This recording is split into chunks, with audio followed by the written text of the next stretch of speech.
Hi friends, welcome to our Tamil info. இன்னைக்கு ஒரு சூப்பரான வேலையை பத்தி பார்க்க போறோம். இந்த வேலையை பார்த்தீங்கன்னா மக்கள் நல்வாழ்வுத்துறையில இருந்து அறிவிச்சிருக்காங்க. இதுக்கு தமிழ்நாட்டில் உள்ள ஆண் பெண் இருபாலருமே அப்ளை பண்ணலாம்.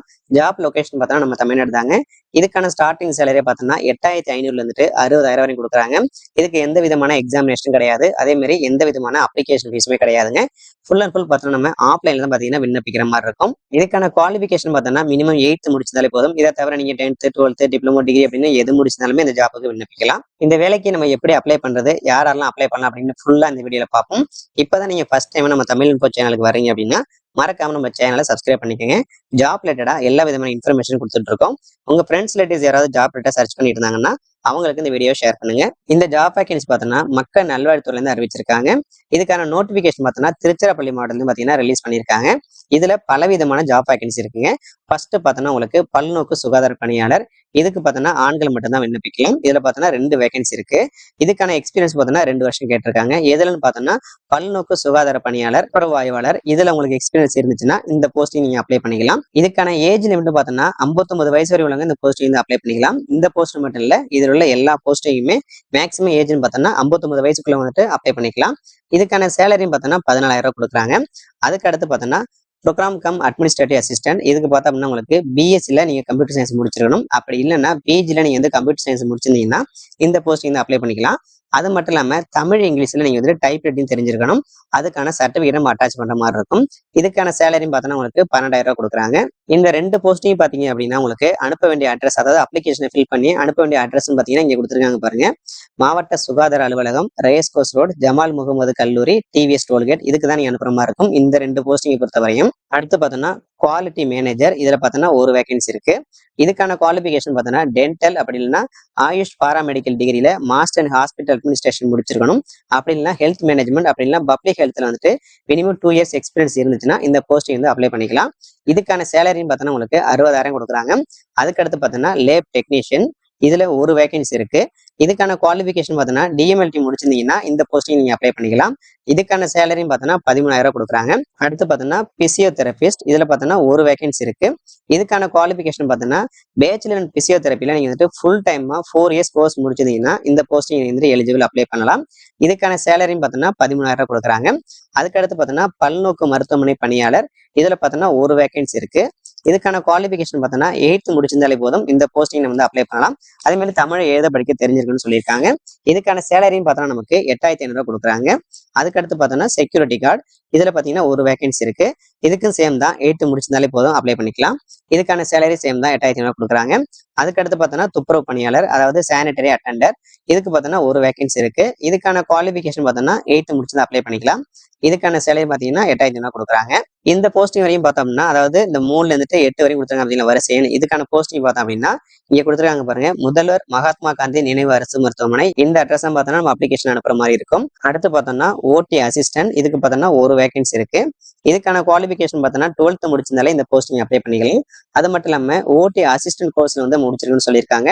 இதுக்கான சேலரி பார்த்தோம்னா 11,500 கொடுக்குறாங்க. அடுத்து பார்த்தோம் அப்படின்னா பல்நோக்கு மருத்துவமனை பணியாளர். இதுல பார்த்தோன்னா ஒரு வேகன்சி இருக்கு. இதுக்கான குவாலிஃபிகேஷன் பார்த்தோன்னா 8th முடிச்சிருந்தாலே போதும். இதுக்கான சேலரி பார்த்தோன்னா 8,500 கொடுக்குறாங்க. இந்த 2 போஸ்டிங் நம்ம அப்ளை பண்ண அட்ரஸ் பார்த்தீங்கன்னா இங்க கொடுத்துருக்காங்க பாருங்க. இணை இயக்குனர் மருத்துவம் மற்றும் ஊரக நல பணிகள். இந்த அட்ரஸ் பார்த்தீங்கன்னா அனுப்புற மாதிரி இருக்கும். அதுக்கடுத்து பார்த்தோன்னா உங்களுக்கு மருத்துவ அலுவலர், அதை பார்த்தீங்கன்னா மெடிக்கல் ஆஃபீஸர். இதுல பார்த்தோன்னா உங்களுக்கு ஒரு வேகன்சி இருக்கு. இதுக்கான குவாலிஃபிகேஷன் பார்த்தோன்னா எம்பிபிஎஸ் முடிச்சிருக்கணும். அதே மாதிரி பார்த்தீங்கன்னா நீங்க மருத்துவ கவுன்சில ரிஜிஸ்டர் பண்ணிருக்குன்னு சொல்லியிருக்காங்க. இதுக்கான சேலரி பார்த்தோன்னா 60,000 கொடுக்குறாங்க. அதுக்கப்புறம் பார்த்தீங்கன்னா லெபார்டரி சூப்பர்வைசர். இதுல ஒரு வேகன்சி இருக்கு. இதுக்கான குவாலிஃபிகேஷன் பார்த்தோன்னா கிராஜுவேட், அப்படி இல்லைன்னா diploma in medical laboratory technology முடிச்சிருக்கணும். அப்படி இல்லை அப்படின்னா அதுக்கு ஈக்குவலான நீங்க வந்து படிச்சிருந்தீங்கன்னா இந்த போஸ்டிங் அப்ளை பண்ணிக்கலாம். அது மட்டும் இல்லாம 2 வீலர் டிரைவிங் லைசன்ஸ் கேட்டிருக்காங்க. அதோட சேர்த்து பார்த்தீங்கன்னா கம்ப்யூட்டர் ஆபரேஷன்ல 2 மந்த் நமக்கு சர்டிஃபிகேட் கோர்ஸ் இருந்துச்சுன்னா இந்த போஸ்டிங் நம்ம அப்ளை பண்ணிக்கலாம். இதுக்கான சேலரியை பார்த்தோன்னா 19,500 கொடுக்குறாங்க. அதுக்கடுத்து பார்த்தோன்னா ஹெல்த் விசிட்டர். இதுல பார்த்தோன்னா ஒரு வேகன்சி இருக்கு. இதுக்கான குவாலிஃபிகேஷன் பார்த்தோன்னா இளங்கலை அறிவியல் படிப்பில் தேர்ச்சி பெற்றிருக்க வேண்டும் சொல்லியிருக்காங்க.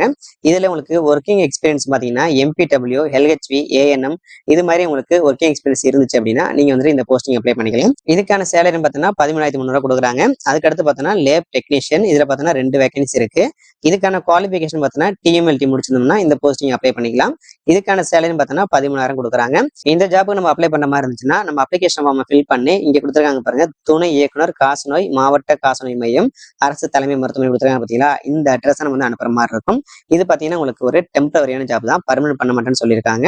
இந்த வேலைக்கு பார்த்தோம்னா லாஸ்ட் டேட்னு பார்த்தோம்னா 13/12/2024 இதுக்குள்ள நம்ம வந்துட்டு அப்ளிகேஷன் உங்களுக்கு கிடைக்கிற மாதிரி சென்ட் பண்ணணும். நம்மளோட அப்ளிகேஷன் பார்த்தோம்னா இங்க கொடுத்துருக்காங்க பாருங்க, இந்த வெப்சைட் போய் நம்ம டவுன்லோட் பண்ணிக்கலாம். நான் டிஸ்கிரிப்ஷன்லயும் ஃபர்ஸ்ட் கமெண்ட்லயும் பின் பண்றேன். நீங்க போயிட்டு அப்ளிகேஷன் ஃபார்ம் அப்புறம் நோட்டிபிகேஷன் ரெண்டுமே நீங்க டவுன்லோட் பண்ணிக்கோங்க.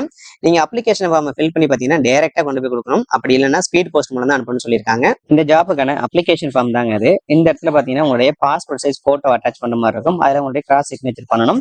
இந்த இடத்துல பாத்தீங்கன்னா பதவியின் பெயர் கேட்டிருக்காங்க. நீங்க வந்துட்டு எந்த போஸ்டிங் அப்ளை பண்ணீங்களோ அதோட நேமை ஃபில் பண்ணிக்கோங்க. அதுக்கடுத்து பாத்தீங்கன்னா விண்ணப்பதார பெயர் கேட்டிருக்காங்க. இந்த இடத்துல உங்க நேமை ஃபில் பண்ணிக்கோங்க. அதுக்கடுத்து பாத்தீங்கன்னா உங்களுடைய ஃபாதர்ஸ் இல்ல ஹஸ்பண்ட் நேம் கேட்டிருக்காங்க, அதையும் ஃபில் பண்ணிக்கோங்க. அடுத்து பார்த்தோன்னா உங்களுடைய டேட் ஆஃப் பர்த், அதுக்கப்புறம் உங்களுடைய ஏஜ், அதுக்கப்புறம் நீங்க மேலா ஃபீமேலாம் கேட்டிருக்காங்க. அதுக்கப்புறம் உங்களுடைய எஜுகேஷனல் குவாலிஃபிகேஷன் கேட்டிருக்காங்க. நீங்க வந்துட்டு என்ன முடிச்சிருக்கீங்களோ அதை வந்துட்டு இதில் ஃபில் பண்ணிக்கோங்க. அதுக்கப்புறம் உங்களுடைய கம்யூனிட்டி என்னன்னு சொல்லி கேட்டிருக்காங்க. அதுக்கப்புறம் உங்களுடைய ஆதார் நம்பர், அதுக்கப்புறம் பாத்தீங்கன்னா உங்களுடைய mobile number and email ID ரெண்டுமே கேட்டிருக்காங்க. அதுக்கடுத்து பாத்தீங்கன்னா உங்களுக்கு முன் அனுபவம் ப்ரீவியஸ் எக்ஸ்பீரியன்ஸ் இருக்கான்னு சொல்லி கேட்டிருக்காங்க. அப்படி இருந்துச்சுன்னா நீங்க வந்துட்டு அதையும் ஃபில் பண்ணிக்கோங்க. அது மட்டும் இல்லாம நம்ம வந்துட்டு எக்ஸ்பீரியன்ஸ் சர்டிஃபிகேட் வந்து அட்டாச் பண்ண மாதிரி இருக்கும். அதுக்கடுத்து பாத்தீங்கன்னா உங்களுடைய டெம்பரரி இல்லைன்னா பர்மனன்ட் அட்ரஸ் கேட்டிருக்காங்க, அதையும் நீங்க ஃபில் பண்ணிக்கோங்க. ஃபில் பண்ணிட்டு இந்த இடத்துல உங்களுடைய பிளேஸ், டேட்டு, அதுக்கப்புறம் உங்களோட சிக்னேச்சர் போட்டு அப்ளை பண்ண மாதிரி இருக்கும். அப்ளிகேஷன் ஃபார்மோட நம்ம அட்டாச் பண்ண சர்டிஃபிகேட்னு பார்த்தீங்கன்னா இங்க கொடுத்துருக்காங்க பாருங்க, நம்மளுடைய எஜுகேஷனல் சர்டிஃபிகேட் அட்டாச் பண்ணணும். அதுக்கப்புறம் பார்த்தீங்கன்னா கவுன்சிலில் ரெஜிஸ்டர் பண்ணதுக்கான ரெஜிஸ்ட்ரேஷன் நம்பர், அதுக்கான சர்டிஃபிகேட் அட்டாச் பண்ணணும். அதுக்கப்புறம் நீங்க ஃபைனலா ஸ்கூல் காலேஜில் முடிச்சிருப்பீங்க பார்த்தீங்களா, அங்க உள்ள மார்க் ஷீட்டை நீங்க வந்து அட்டாச் பண்ண மாதிரி இருக்கும். நீங்க ஃபைனலா காலேஜ் முடிச்சிருந்தீங்க அப்படின்னா அங்க உள்ள மார்க் ஷீட்டை நீங்க, அதாவது ஃபைனலா காலேஜ் முடிச்சிருப்பீங்கல்ல அந்த மார்க் ஷீட் அட்டாச் பண்ண மாதிரி இருக்கும். நீங்க ஸ்கூல்ல முடிச்சிருந்தீங்க அப்படின்னா ஃபைனலா எந்த ஸ்கூல்ல முடிச்சீங்களோ அதனுடைய மார்க் ஷீட்டை நீங்க அட்டாச் பண்ண மாதிரி இருக்கும். அதுக்கடுத்து பாத்தீங்கன்னா உங்களுடைய கம்யூனிட்டி சர்டிஃபிகேட், அதுக்கப்புறம் ரேஷன் கார்டு, ஆதார் கார்டு, அதுக்கடுத்து பாத்தீங்கன்னா மாற்றுத்திறனாளி இருந்தாங்கன்னா அதுக்கான சர்டிஃபிகேட், அதுக்கப்புறம் நீங்க வேற ஏதாவது முன்னுரிமை கோர விரும்புறீங்கன்னா அதுக்கான சர்டிஃபிகேட் நம்ம அட்டாச் பண்ணணும். அதுக்கடுத்து பாத்தீங்கன்னா முன் அனுபவ சான்றிதழ், இது உங்களுக்கு ப்ரீவியஸ் எக்ஸ்பீரியன்ஸ் இருந்துச்சுன்னா அதுக்கான சர்டிஃபிகேட் அட்டாச் பண்ணணும். அதுக்கப்புறம் பாத்தீங்கன்னா கோவிட்-19 நீங்க வந்துட்டு பேரிடர் காலத்துல ஒர்க் பண்ணிருந்தீங்க அப்படின்னா அதுக்கான சர்டிஃபிகேட் அட்டாச் பண்ணணும். அந்த சர்டிஃபிகேட் பாத்தீங்கன்னா இணை இயக்குனர் மருத்துவ மற்றும் ஊரக நல பணிகள் ஆபீஸ்ல இருந்து பெறப்பட்டதா இருக்குன்னு சொல்லியிருக்காங்க. சோ இது மாதிரி நீங்க சர்டிஃபிகேட் எல்லாமே வச்சு அட்டாச் பண்ணும்போது அதுல உங்களுடைய செல்ஃப் அட்டஸ்ட் இருக்கணும். அதாவது இதுல நீங்க என்னென்ன சர்டிஃபிகேட் வைக்கிறீங்களோ அது எல்லாத்துலயுமே பாத்தீங்கன்னா அந்த ஜெராக்ஸ்ல உங்க சைன் இருக்கணும். அதை தான் சொல்லியிருக்காங்க. இந்த வீடியோ பிடிச்சுன்னா லைக் பண்ணுங்க. உங்க ஃப்ரெண்ட்ஸ் ரிலேட்டிவ்ஸ் யாராவது ஜாப் லெட்டர் சர்ச் பண்ணிட்டு இருந்தாங்கன்னா அவங்களுக்கு இந்த வீடியோ ஷேர் பண்ணுங்க. மறக்காம நம்ம சேனலை சப்ஸ்கிரைப் பண்ணிக்கோங்க.